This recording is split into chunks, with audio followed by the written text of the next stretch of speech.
一涵哥哥。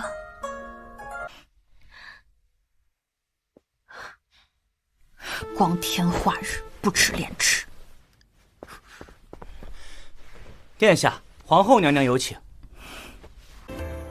参拜见上皇后。今日七夕，既是宫宴，也是家宴，大家随意取乐，不必拘泥。多谢父皇。谢父皇。谢父皇。民间七夕节有女子斗桥比诗的习俗，听闻十分热闹有趣。不如月夕与姐姐比试一场，给皇上皇后取乐如何？谁不知道月夕姐姐是京城第一才女，就怕某些人自知蠢笨不堪，不敢应战。过节就过节，整这些虚头巴脑的做什么？本宫对比试没有兴趣，不比。区区作诗而已，我有什么不敢的？母后，臣妾愿意一试。楚王妃这么说的话，那本宫又有兴趣了，那就比。好，那就以雪为题，请岳熙和若锦现场各作诗一首，才高者为胜。月夕已有一首：冷月照寒林，雪花落无痕，孤影伴青灯，独自思故人。不错，此诗把雪夜描写得清静优美，思念故人之情跃然于纸上。岳熙果然才思敏捷呀！喂，该你了。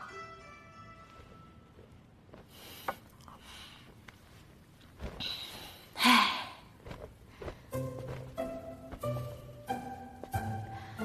一片两片三四片，五六七八九十片。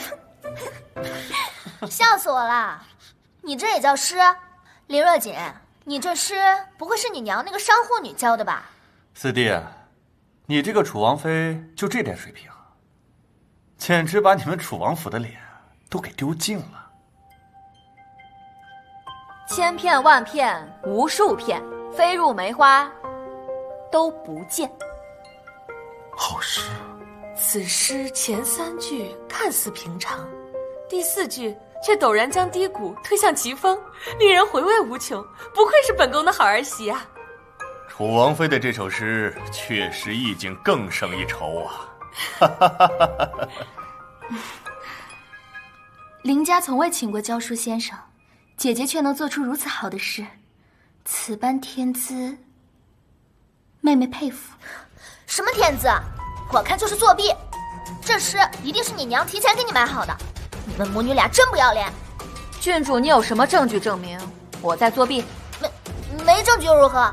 那你能证明你没作弊吗？有本事由月熙姐姐出题，再做一首。你若做不出来，就得向月熙姐姐磕头道歉。我若做出来了呢？你若是做出来，本郡主给你磕头道歉。一言为定，你出题吧。那就请姐姐以月字为题，作诗一首。楚王妃这首诗必须做得比上一首咏雪更好，才能洗脱你作弊的嫌疑。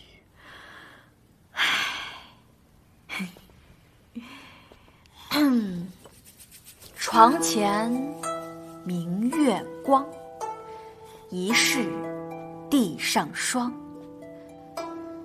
举头望明月，低头思故乡。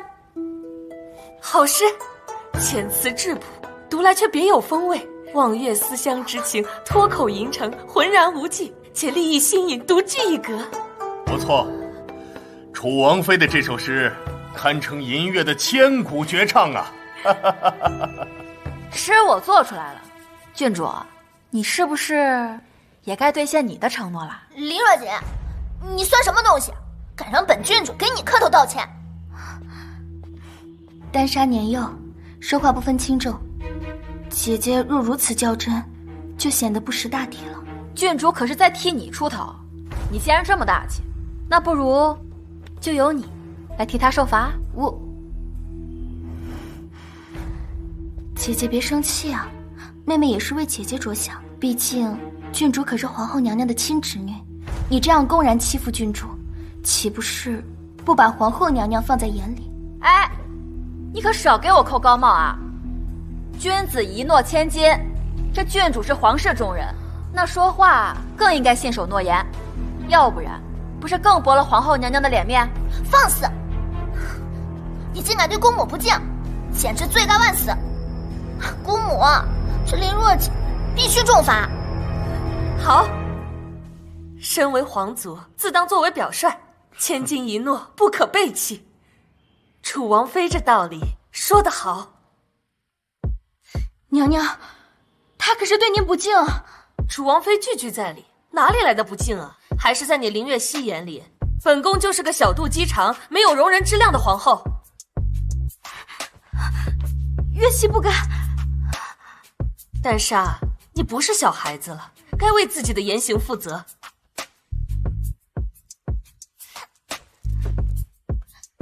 是我错了，我向你道歉，行了吧？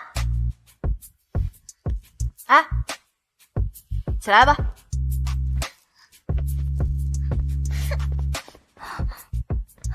哎，大沙从小心高气傲，猛然被如此折辱，出了什么事可怎么办？林若姐，你身为一个女子，却如此的咄咄逼人，就算你诗作的再好，但论品行，比月熙差远了。楚王妃的2首诗实在令本宫意犹未尽，本宫有个主意，就请楚王妃和林姑娘共同作诗，就以七夕为题，如何？2人怎么共同作诗？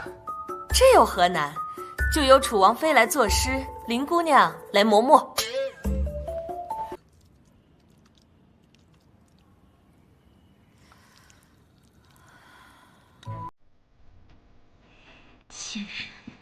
今日我非让你当众出丑不可。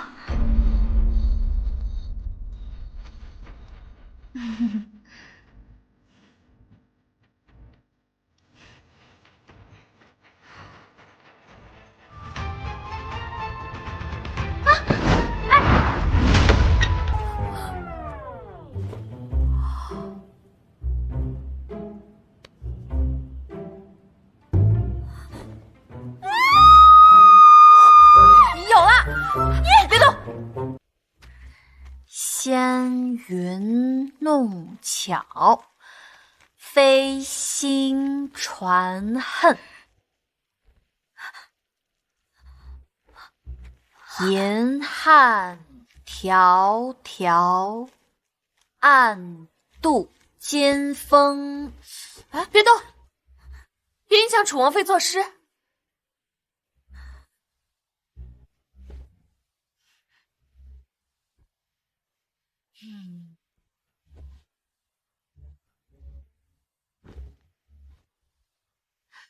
后面是什么来着？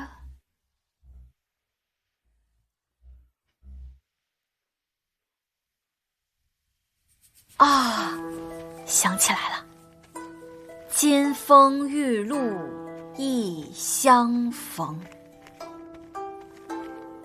便胜却人间无数。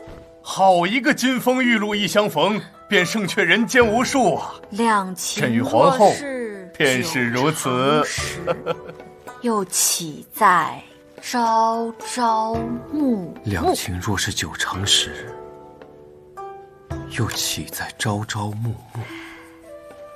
字字珠玑，堪称千古绝句。这女人的才华之深，超乎本王想象。难道本王对她有误解之处？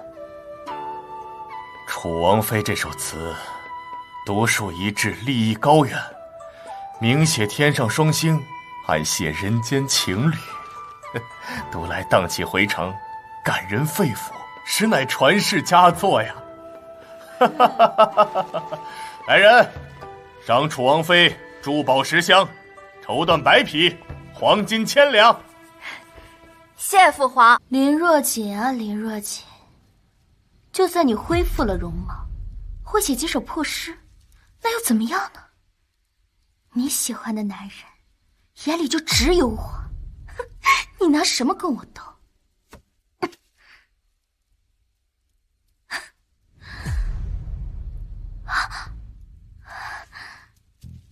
叶寒哥哥，你最喜欢月溪了，对不对？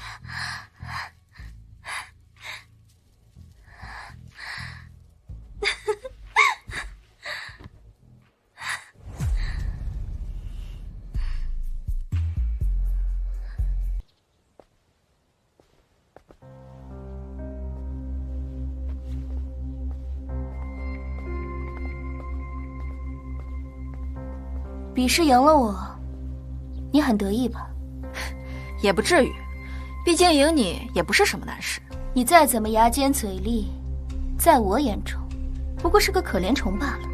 你的夫君满心满眼都是我，仅凭这一点，你就一辈子都是我的手下败将。唉，真是可悲。你什么意思？一个女人把自己的人生都寄托在男人身上，就为了博得男人那一点点的疼爱和怜惜，就和自己的同性勾心斗角、争风吃醋，难道这还不可悲吗？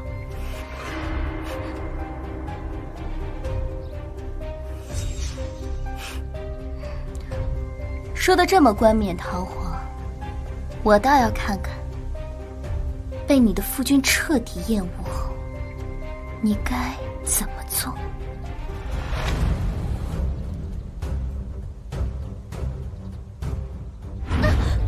姐姐不要！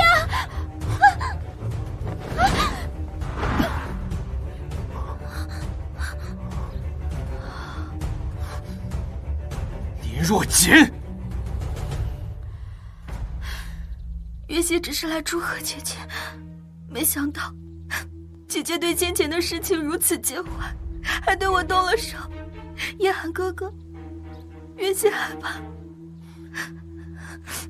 毒妇，你把月溪从这么高的地方推下来，是要她的命吗？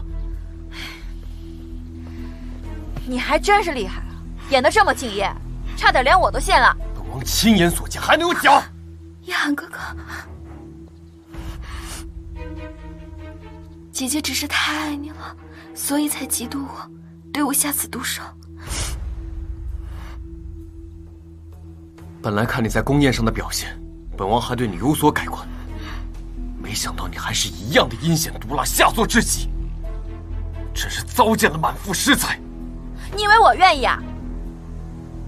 最后再提醒你一次，阴险狡诈之人是他林月溪，你爱信不信？没什么，没事。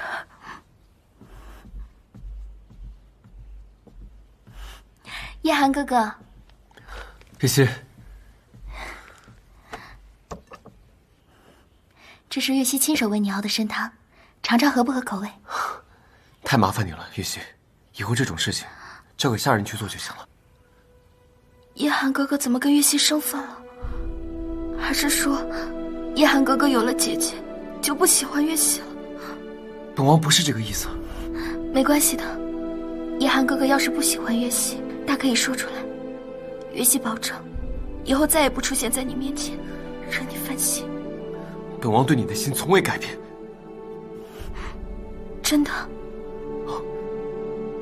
可姐姐现在变得又美又有才，叶寒哥哥迟早会喜欢她的。绝不可能。那女人虽有些诗才，可内心肮脏恶毒。本王对她只有厌弃。你对本王有救命之恩，要不是她当初横插一脚，本王的王妃只会是你。叶寒哥哥，有你这句话，月溪这辈子都知足了。王爷，妾身为您熬了鸡汤。你们在干什么？你这个狐媚草，你马上就要嫁人了，为什么缠着我们家王爷不放？放肆！王爷，妾身可是为你好呀，她可是未来的燕王妃，这传出去了，王爷的名声和脸面……你够了！本王的事还轮不到你智慧，出去！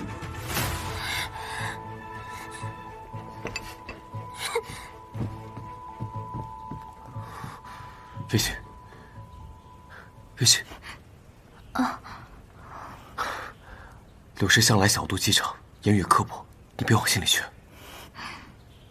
都怪月溪失了分寸，才让刘姐姐误会。她现在一定很伤心。月溪去劝劝她。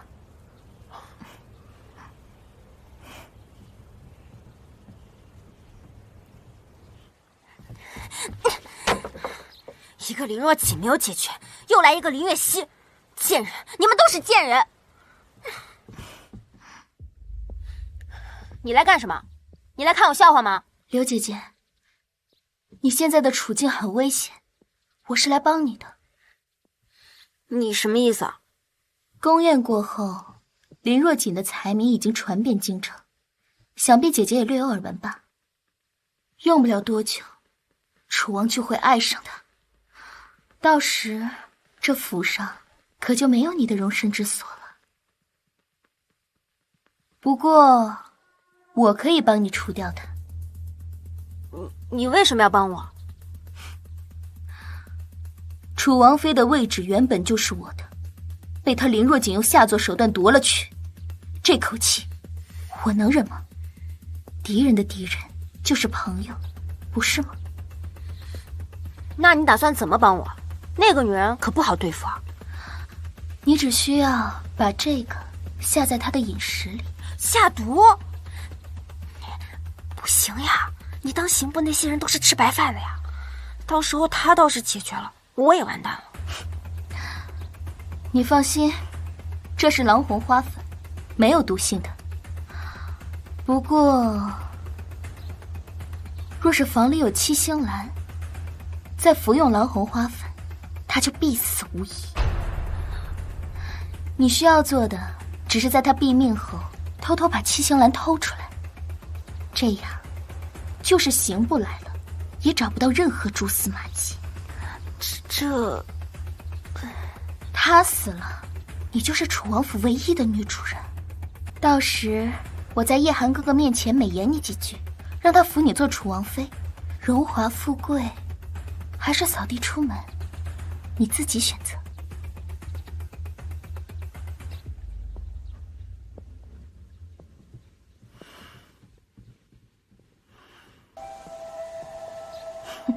姐姐，姐姐，妾身今日逛花市，发现这盆兰草长得很精神，特意送来给王妃赏玩。还挺好看。柳妹妹，你有没有听说过一句话，叫做无事献殷勤，非奸即盗啊？我听说过。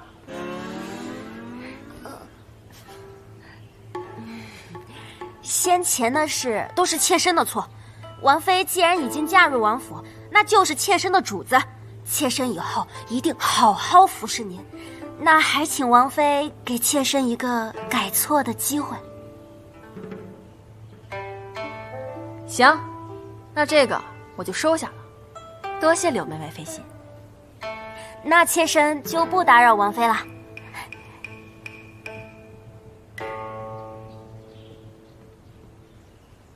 这兰草好奇特呀，这叫七星兰，数量稀少，价格还不菲呢。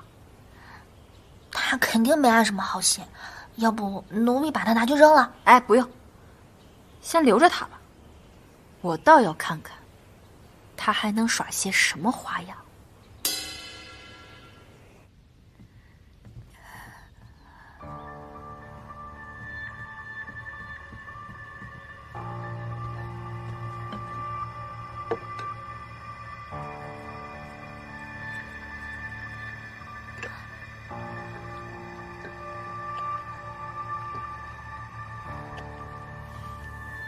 王妃，您的晚膳好了。姑妈，今天这粥不错啊，您要不要尝尝？这是给王妃的粥，奴婢就不尝了。哎，别这么客气嘛，我让你尝，你就尝一口。不用，奴婢不尝。好大的胆子，竟敢在我的粥里面下毒！来人，把他拉出去。是。饶命啊，王妃，奴婢冤枉啊！饶命啊，王妃！楚王府的下人真是无法无天，连王妃都敢毒害。他在我粥里面下的是狼红花粉，无毒。啊？这狼红花粉单独服用确实无毒，可若吸入了这七星兰的花粉，便会产生剧毒，见血封喉。是柳侧妃？是他，也不是。这狼红花粉属于非常罕见的狐药，一般人连见都没见过。再加上和七星兰混毒的这种方式，寻常人更是不可能知道。他柳依依不懂得药理，他是怎么知道的？所以我猜，一定是有人告诉他。小姐打算怎么做？把消息传出去，就说吴妈在我的粥里面下毒，被我当场抓获，现在正在被严刑拷问。是。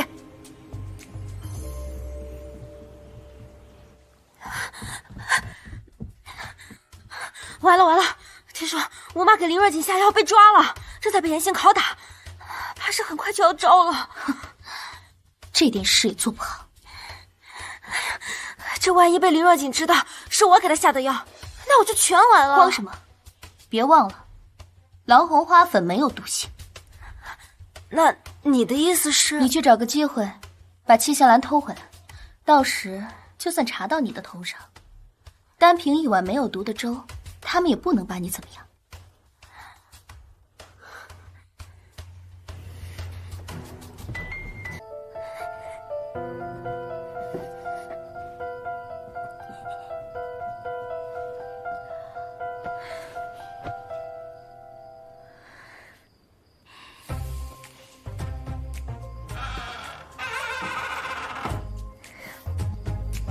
小姐果真料事如神，柳侧妃真的把七星兰偷走了。那接下来咱们该怎么办？什么都不用做，我们就等着他的幕后之人自己露出马脚。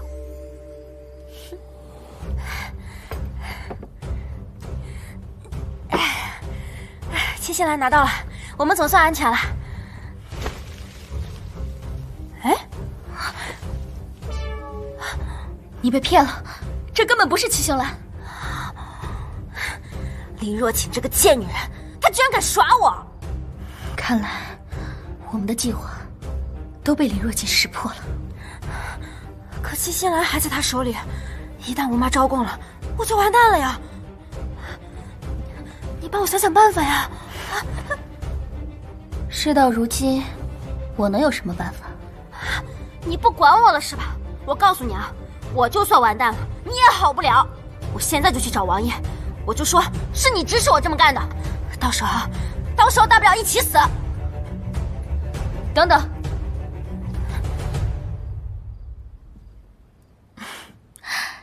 姐姐别急啊，月溪突然想到一个好主意，可助姐姐脱身。什么主意啊？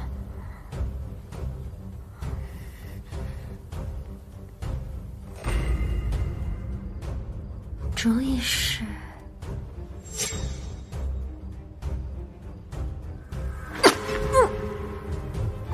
你死就好了。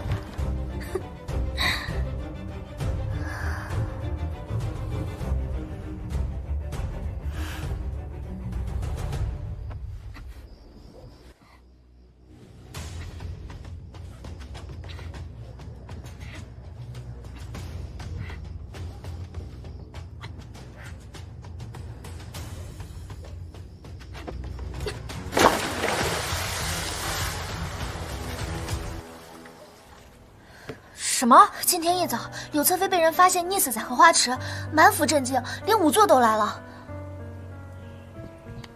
王妃，王爷请您即刻过去。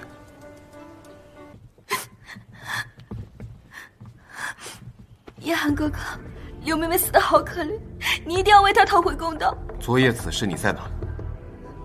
我在房里睡觉。可有旁人能为你作证？我睡觉一向不喜欢有人打扰。小猪在。他可以作证。对，小猪是姐姐的陪嫁丫鬟，自然是跟姐姐一条心。她说的话，恐怕不能作数吧？你们什么意思啊？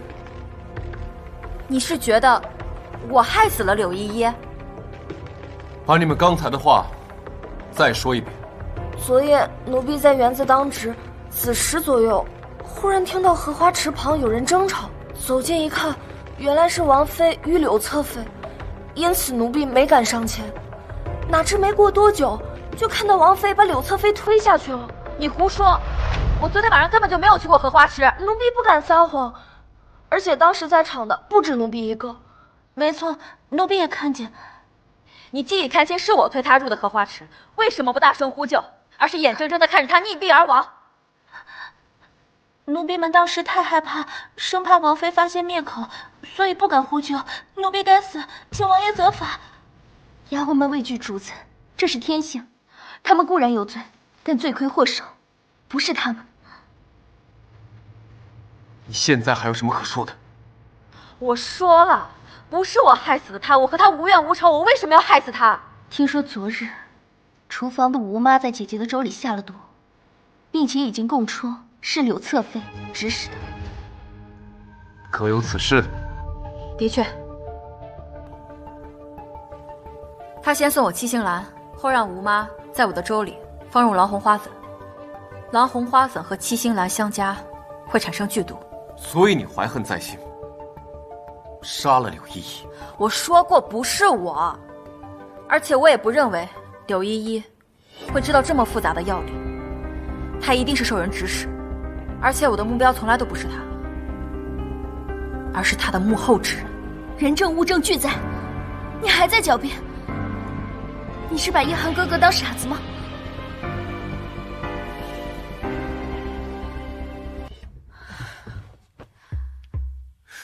你干什么？他的死因是什么？溺水而亡。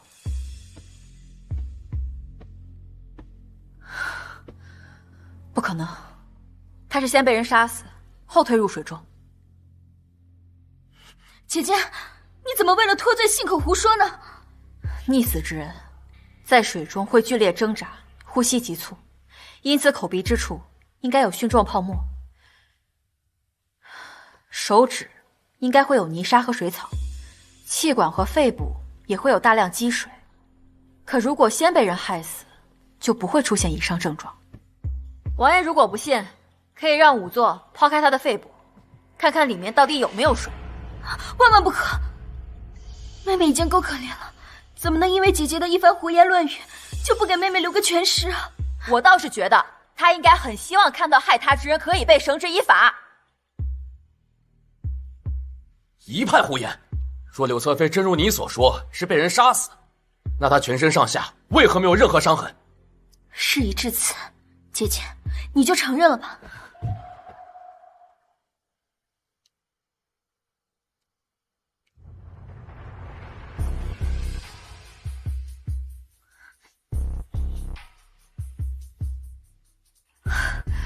果然，他是让人用针刺入后脑而死。这种杀人方法既能让人死亡，又不会有明显的创伤面。这凶手心思阴毒，可见一斑啊！刚才你们两个人说亲眼所见，柳依依被王妃推进了荷花池。夜色深重，许是奴婢们眼花，看错了吧？刚才还言之凿凿，现在岂是一句看错了就能圆过去的？说，到底是谁指使你们的？王妃误会了，没有人指使我们。还敢嘴硬，污蔑王妃是要诛九族的。你们不怕死，你们的父母亲人也不怕死吗？你们两个，谁要是先说出是何人指使，我就饶你们谁一命。是他给了我们一人50两银子，是他让我们这么说的。王爷小姐，奴婢冤枉，奴婢根本就不认识他们，更不可能做出这样的事儿啊！叶寒哥哥，这两个丫鬟满嘴谎话，千万不可相信啊！月溪愿以性命担保，小姐肯定是无辜的。无不无辜，不是你能说了算的，要看证据。你现在可还有证据？当然，这是夜光粉，晚上遇到烛火之后会发出微微的光亮。昨天晚上柳依依到我的房间里偷走了七星兰，便踩到了我特意为她准备的夜光粉，随后她就来到了你的房门口。来我房间能说明什么？只能说明我们姐妹感情好。她晚上来找我闲聊罢了。别急，小猪，拉布。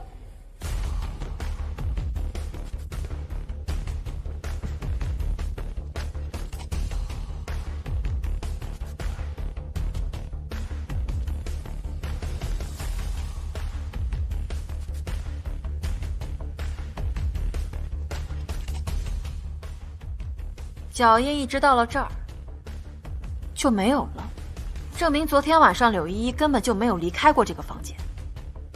那我猜原因只有一个，就是她刚刚走到这儿就被人叫住了，另外一个人一步一步地走向她，假装要在她耳边说些什么。就在这个时候，掏出了一根针，插进了你的后面。林妹妹，你好手段啊！不关我的事。现在人证物证俱在，你还有什么可狡辩的？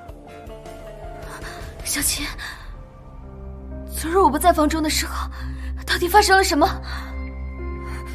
小姐，你说，到底发生了什么？是谁做的？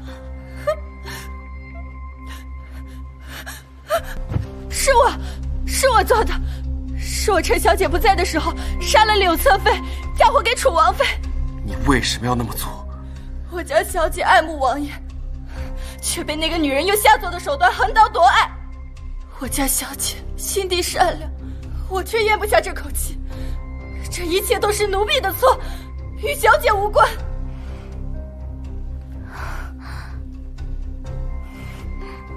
叶寒哥哥，小青犯了如此大的错，月溪虽毫不知情，但也有御下无方之罪。月溪甘愿受惩罚。是他自己犯罪，与你无关。火冲，把小青给我交去刑部，依法论处。小姐杀人是死罪，小姐救救我！小姐，求求你！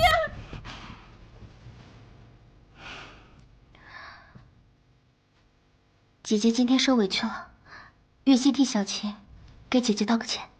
哼，一个奴婢心甘情愿地替主子顶罪，你们主仆二人关系不错呀。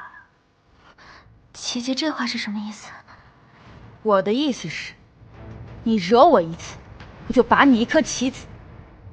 我倒要看看你身边究竟有几个小妾可用。报！王爷、王妃，皇后娘娘病重垂危，皇上宣二位即刻进宫。什么？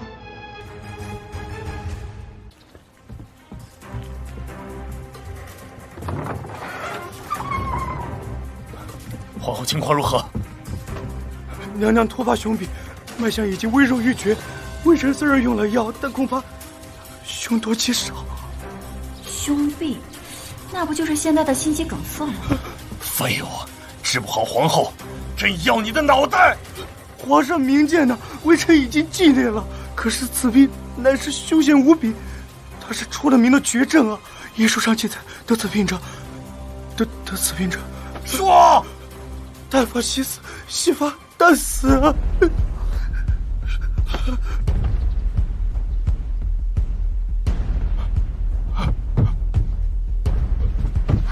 父皇，皇上，父皇，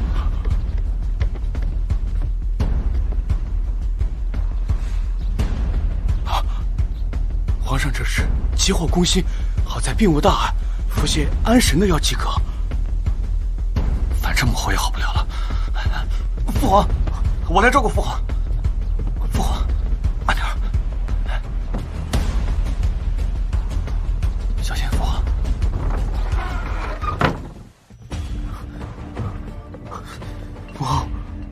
母后，抢救及时的话，还能有一线生机。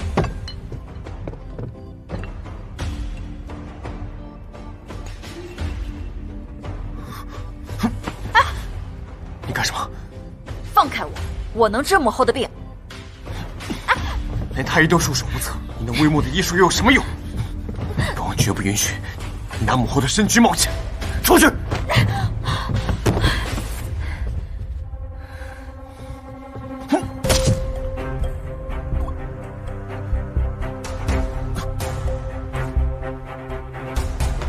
你找死！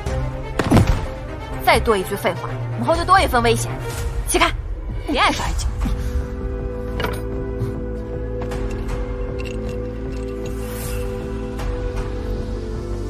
住手！住手！给本王住手！不许你胡乱医治，伤害母后！住手！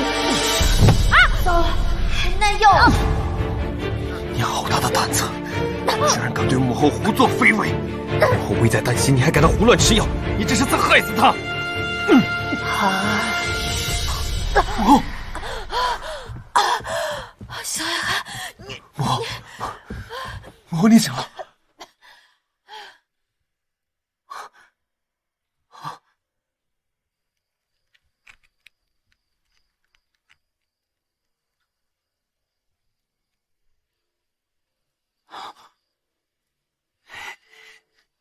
陛下，从脉象看，娘娘的病竟大有好转呐，想来要不了多久，便可痊愈。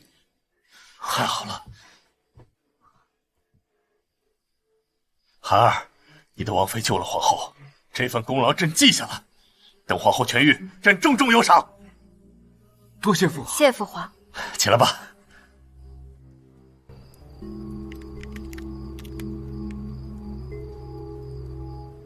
本宫先前虽然病重，但神智尚在。你为了救本宫，差点被孩儿所伤，委屈你了。不论是身为臣媳还是医者，救治母后都是我的分内之事。臣媳不觉得委屈。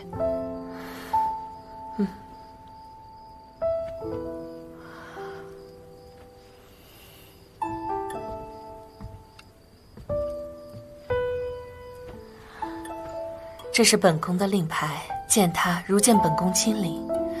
本宫把它送给你，从今以后，除皇上外，谁都不能动你。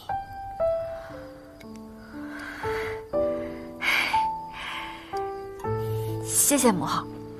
上次宴会，本宫就觉得你诗才惊艳，没想到你在医术上也有这等造诣，真是了不起。孩儿能娶你为妻，是他的福气。母后，您过奖了。月夕见过娘娘，娘娘可觉得好些了？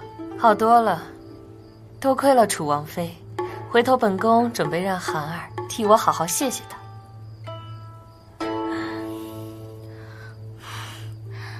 在我大凤治病救人需要行医证明，但据月夕所知，姐姐似乎没有行医资格吧？若是为了领功，贸然给娘娘治病，此间若是有了什么闪失，这个责任，姐姐你担当得起吗？楚王妃，你当真没有行医资格？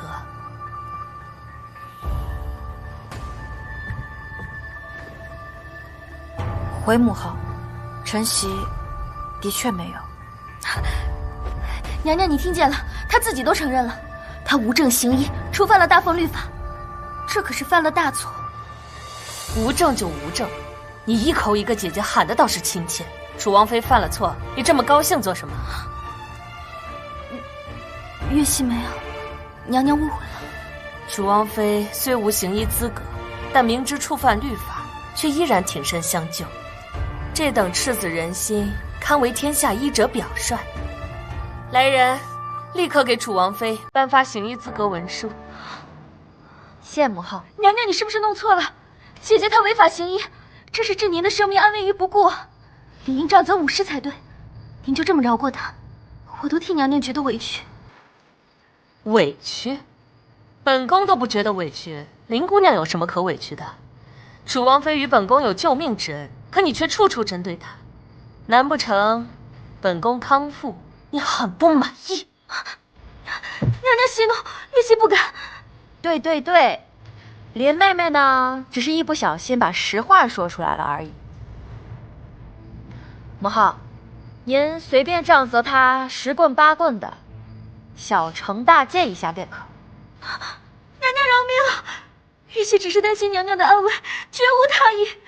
既然林姑娘这么关心本宫，那便去佛堂抄100遍《金刚经》，替本宫祈福吧。抄不完，不得再入宫。是。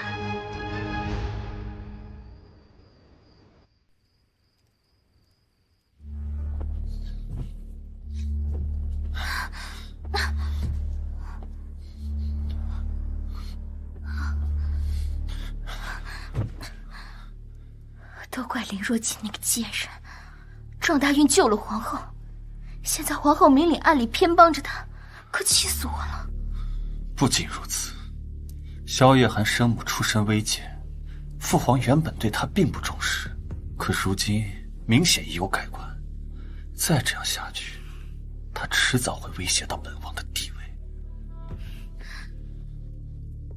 如今林若锦天天在皇宫给皇后侍祭，若是在此期间皇后出了什么问题，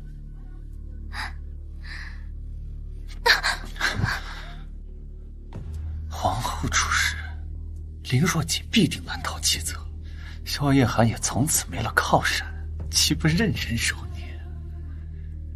如此一箭双雕，妙啊！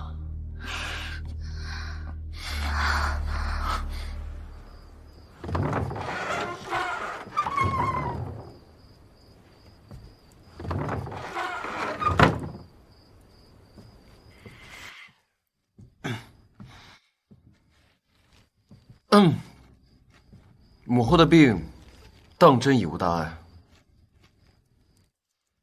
本大夫出手，自然是药到病除。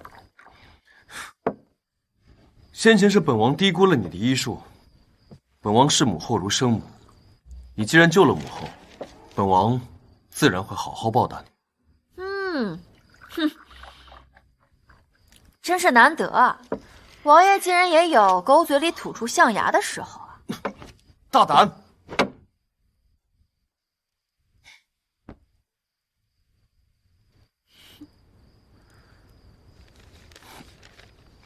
你这到底是何妖物？为何能瞬间榨干本王的力气？此物叫做麻醉针，一针下去，轻则四肢麻痹，无法动弹；重则意识全无，被人开膛破肚都不知道。你这女人，会的竟是这些凶残手段。害怕啦？我告诉你，你以后要是再敢惹我，我照样一针伺候。困了，睡觉。你睡了，本王睡哪儿？你打地铺呗。本王堂堂王爷岂能睡地上？难不成你还想跟我同床共枕啊？你不知羞耻！睡觉。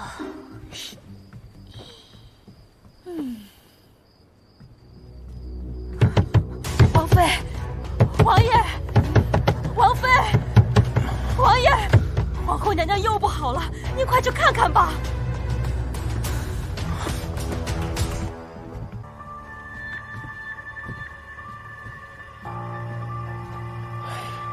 楚王妃，你不是说皇后的病情已经无碍了吗？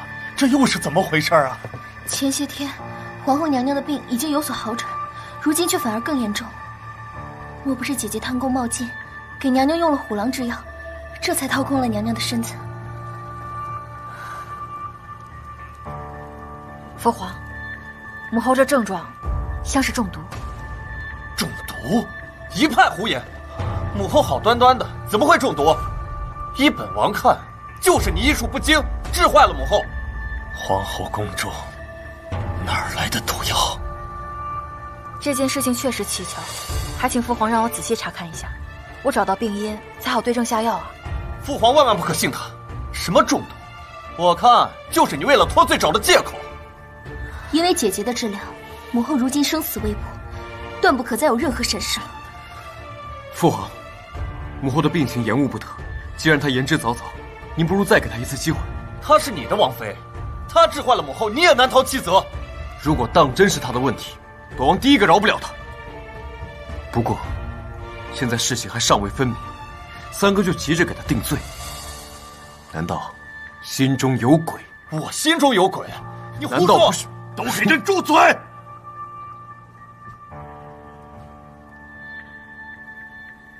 楚王妃，朕姑且再信你一次。若查不出原因，朕绝不轻饶。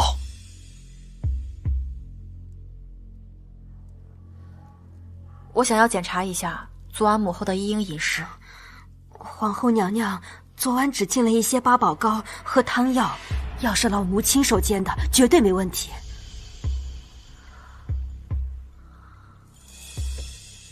药渣还在吗？啊，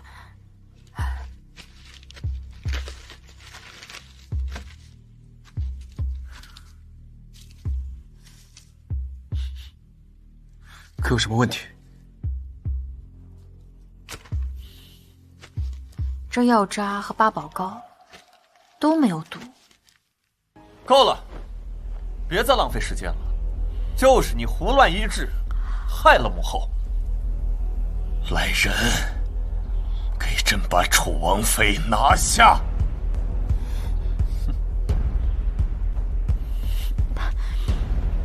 我知道了，母后中毒的原因就是他。笑话！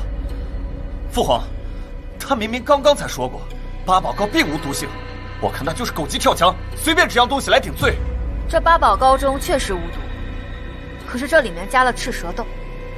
昨晚母后服用的汤药中，有一味川芎，川芎和赤蛇豆的药性两者相克，如果一同服用，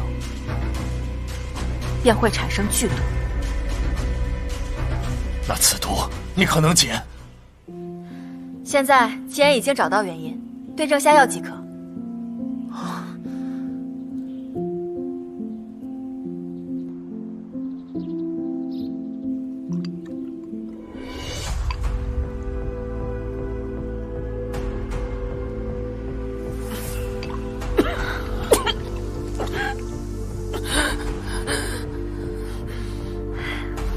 太好了，毒血全部都吐出来了，应该是没有什么大事了。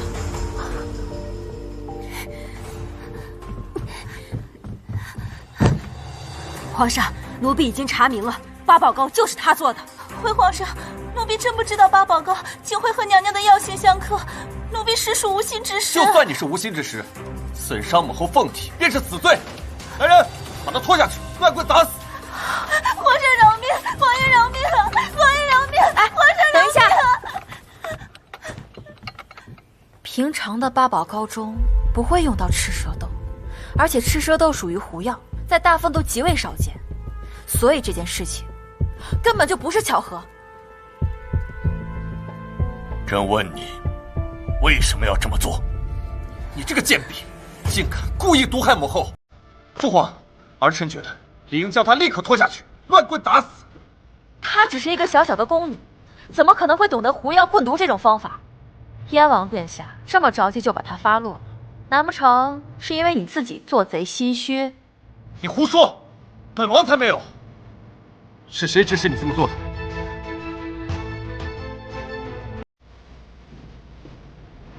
你要是肯交代出幕后主使，我就可以求父皇饶你一命。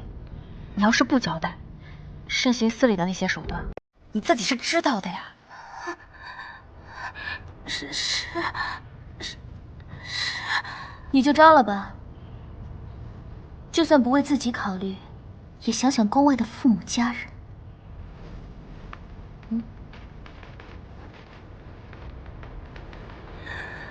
没有人指使奴婢，就是奴婢自己的主意。好，朕倒要看看是慎刑司的刑具硬，还是你这个贱婢的骨头硬。拖下去。是。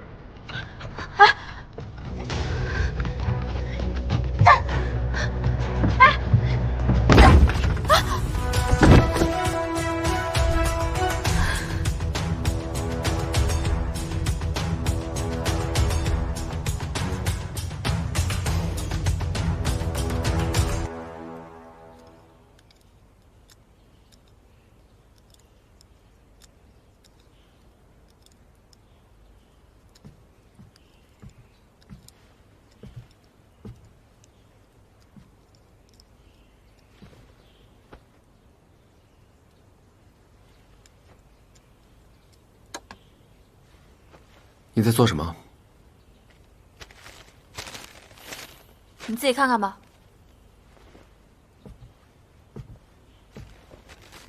本王记得，这是柳氏当时给你下的毒。你以为你自己是什么香饽饽呀？谁都得往你身上。面对楚王时，被男主误会，直接对他人羞辱。王爷，你搞错了，不是你羞辱我，而是我羞了你。独美搞事业，开医馆，医术也是没得说。而且医馆不仅没有高额收费，还开了每月义诊，一直没治好的事主吃了他给的药，立刻就好了。这么疼啊！看到母亲脸上的红斑，为母亲报仇。通过当初下药的记录，就知道是谁害了母亲。原来都是大姐暗中中饱私囊。女主直接喊管家当面对质，解决了家庭毒瘤。和男主的误会解开后，更是强强联手，智商情商都在线，三观超正的清醒大女主，谁能不爱啊？而且女主还演过双世宠妃，冲这颜值不行，我必看。锦衣风华，看得我乳腺通畅，简直不要太爽。当现代女一穿越成楚王妃，遇上冷面霸道的男主楚王爷。没想到女主一举一动都踩在我的爽点上，整只绿茶丫鬟绝不手软。拍个切实，我打就打吧。甚至被楚王拦着救人，女主也不浪费时间解释，上去就是一针。被男主误会后，女主直接丢给对方一纸休书，而是我休了你。好解气的剧情，就爱看这种暴脾气女主，甚至女主自己还开了个医馆，美美搞起了事业。就这个大女主省。现代女医生穿到古代成丑女王妃，第一步当然是改头换脸治好自己。王爷不听话，给他扎一针就好了。被妹妹刻薄对待，女主直接当场报仇，针扎的妹妹没法动。宴会上被绿茶要求现场作诗。白日依山尽，黄河入海流。直接背了100首诗，震惊朝堂。不仅被夸到好诗呀，好诗，好诗，还会把赢来的钱捐给学堂。蜀王替他解围后，以为女主会服软，没想到现在你我两清，不要妄想以后本王会对你加以思索。果然，朝堂作诗的情节每次都能把我爽到。前有范闲大殿作诗，在线反驳大臣口中茉莉只背一首诗；现有锦衣风华里从现代传到古代的女主林若锦，打赌作诗背了100首诗，惊呆众人。白日依山尽，黄河入海流。朝辞白帝彩云间，千里江陵一日还。还赢了30万两钱，然后把这些钱都捐给了念华婶的学堂。这一气风发的样子，别说楚王了，谁能不信心也放光？明明是地狱开局，先是被妹妹刻薄针对，又被柳依依陷害，却能反把欺负自己的人拿捏。被冤枉，直接反对着男主人休书。从今以后，你再也不是我林若锦的夫君。被陷害人立刻反击自证，还自己开医馆，完成了古代外科手术，打脸王爷。这女主人设每一个情节都是高光了，而且才发现女主还是双世宠妃的静心哎，可以放心追了。看这样的大女主剧真的是爽爆了！现代女医生魂穿苦命的丑女王妃，专治各种不服务，上来就暴打金鸡女，既然敢勾搭王爷，那就开揍！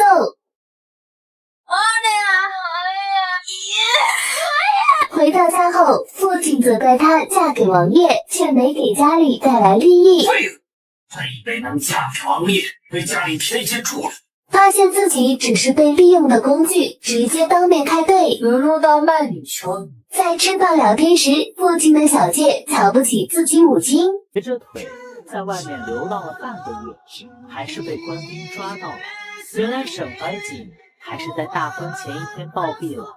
李采薇不愿遵守所谓的礼法女德，最终选择跳下悬崖。李采薇再次醒来，进入第4次循环。她决定去找沈怀瑾解除婚约，没想到路过假山时，却听到有人谈论毒杀沈怀瑾的计划。正当他想要靠近看清楚是谁下毒的时候，没想到被人从身后捅了一刀后身亡。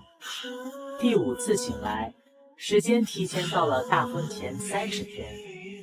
李采薇知道，如果不把害沈怀瑾的人找出来，他就会一直陷在这个死循环里。他把有人要毒害他的消息告诉沈怀瑾，想要叫他和自己一起逃跑。没想到沈怀瑾根本不相信他的话，他趁机提出绝对不忍，站起来就骂。你既然说我们自身份地位还先礼的话，他的也在那一起，不是刺他下。面对王爷，想到曾在婚嫁时被嫌弃丑，而现在用医术治好外貌，才换来些许尊严，也是心有不甘。在王爷对他恶语相向时，暴躁回击。不是你休了，而是我休了你。不懂得珍惜，只会围着心机婊转，避嫌狡诈，居然是他这样的男人不要也罢。大女主就是暴脾气，既然我说什么你还怎离了份啊？看得观众们拍桌子直呼爽啊！女子一觉醒来，却发现自己躺在棺材里，旁边还睡着一个面色惨白的男人。就在她还搞不清楚状况时，一个侍女给她端来了一杯酒，她以为是在演戏，便一口喝下。她没想到酒中真的有毒，直接被毒死了。等她再次醒来，发现自己是在一间婚房，她才意识到自己穿越了。她因男主的死开启了无限流循环穿越，自己每死一次时间就会提前1年。原主名叫李采薇，父亲武安侯在她5岁时战死沙场。因为平阳王和武安侯是至交，所以从小在平阳王府寄养长大，并且与平阳王世子沈怀瑾自幼定下婚约。就在他还在消化这匪夷所思的一切时，这时候外面传来了世子沈怀瑾身死的消息，他又一次被逼喝下毒酒为世子殉葬。再次醒来，进入了第3次循环。这次的时间点在大婚的10天前，这一次他决定逃跑。就在他带上财物爬墙逃跑时，遇到了男主角沈怀瑾。看着沈怀瑾那张帅脸，他想告诉他真相，没想到却被一脚从墙上踢了下去。身无分文的李采薇衣衫褴褛，去退婚，没想到沈怀瑾还是不同意。这位世子就是能，但吃喝嫖赌，花钱不数，连受苦，平阳王府都怕。那他就是你们京城第1纨绔。既然如此，我就来做这个京城第1女纨绔。为了退婚，由此开启了一段欢喜冤家的双向奔赴之旅。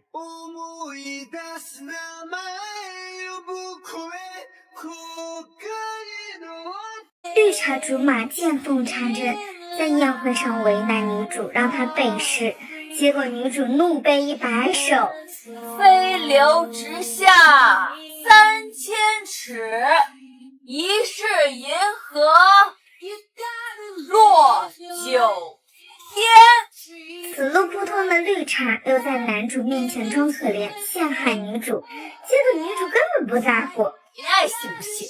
气急败坏的绿茶甚至把命案栽赃到了女主身上，结果被女主轻松化解。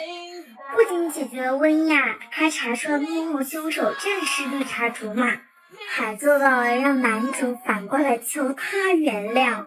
就这个一心搞事业的大女主爽，我们锦衣风华的女主就是专治各种不服。